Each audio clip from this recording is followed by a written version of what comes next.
Hello, and welcome to another segment of House of Nicole, where we talk about any and everything. And here recently, we're going to talk about a lot of issues that are affecting Americans in the current situation that we are facing in today's society. I would like to not waste much of your time. The other day, I was watching this broadcast. I can't remember. I think it was called Fox Weekend or something like that. And something really disturbed me. Unfortunately, there was a New York officer who lost his life by the name of Jonathan Diller. And my heart goes out to him and his family, his wife. They had a very young child, his parents, because at the end of the day, for the most part, a lot of these officers are really going in the door to try to help their communities.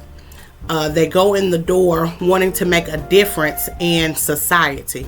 They go in the door because being a police officer, you're awarded certain benefits when you sign on as a police officer. There are great benefits to being a police officer, and it's well deserved because every day they are walking out the door not knowing whether or not they are going to come home or not. So as a career path, I respect authority. I respect police officers that have chosen that type of lifestyle and that type of career choice to try to make a difference in the community.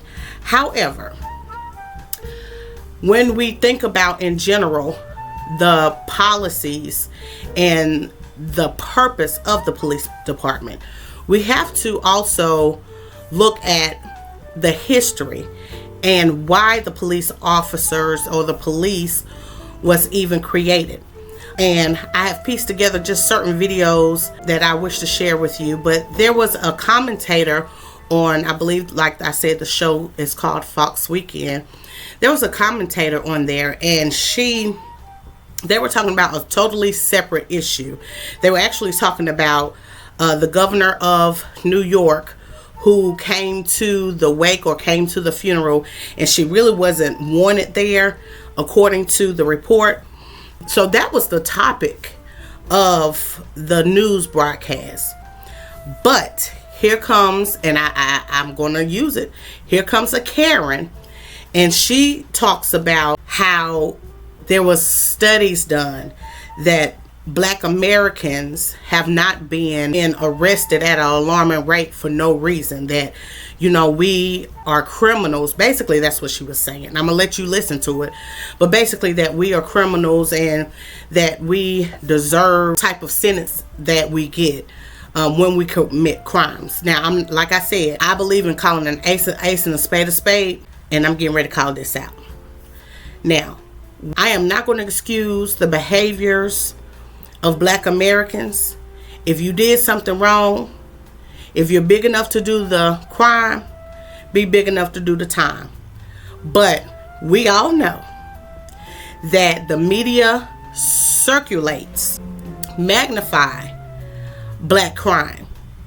You rarely see, unless it's something very catastrophic like bombings and massive shootings, that they really publicize white crimes. We rarely see that. We rarely see that. But ours has always, in Black America, it has always been publicized. And we can take that back all to the first motion picture that was created, and that's The Birth of a Nation, to put fear in white America for Black America. And so we could take it all the way back. So without further ado, we're going to go ahead and jump into these videos. But please remember to like, share, and subscribe. We're going to talk about a lot of things on this channel. And I am one that will not say anything that I cannot back up.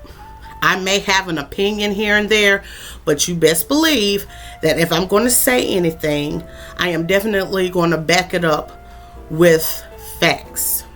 That's all to it. I believe in transparency. So let's pause and let's see what this commentator had making it about herself, right? And she's complicit because in 2023, she signed the additional changes to the no bail laws that let these two criminals out of jail. Well, her job is also to protect police officers and to protect New Yorkers, and she's failed. You know, Stephanie Diller asked the most critical question, and she said this. She said, how many more police officers and families must pay the ultimate sacrifice before we start protecting them? And I think Kathy Hochul should have to answer that question. I mean, Democrats have put a target on our police officers' backs since they started lying about the police, dating back to 2014 in Ferguson with the hands up, don't shoot lie about Michael Brown. And Jason Riley wrote an exceptional op-ed in the Wall Street Journal recently, and it's titled this, "No, the criminal justice system isn't racist." And what he did was looking at a study of two Stetson University sociologists. They looked at 51 studies over a 17-year period of time on sentencing disparities. And the way that Jason summarized what they found said this: blacks are incarcerated at a higher rates than other groups because they commit crimes at higher rates, not due to systemic bias. So perhaps if we addressed that issue, police officers wouldn't be in this situation. We'd have less crime in America. So you got a chance to see this video. You got a chance to see what she said. And I think the thing that disturbs me is that there was a black anchor sitting right beside her, and he just bypassed what she said and went on to something else. And that's something that is so very common in media today, because you don't want to rub people the wrong way, so you'll keep quiet on something that really needs to be addressed. And not only that, she actually referenced, when I looked up the gentleman's name that she actually referenced, let's see if I can, his name is Jason Riley, and he's actually a black American as well. So she wanted to do that, to find someone black, so she could actually say, well, this is what a black American said about the policing system. Just because someone black says it doesn't make it right. So let's take another look into why and the purpose of policing.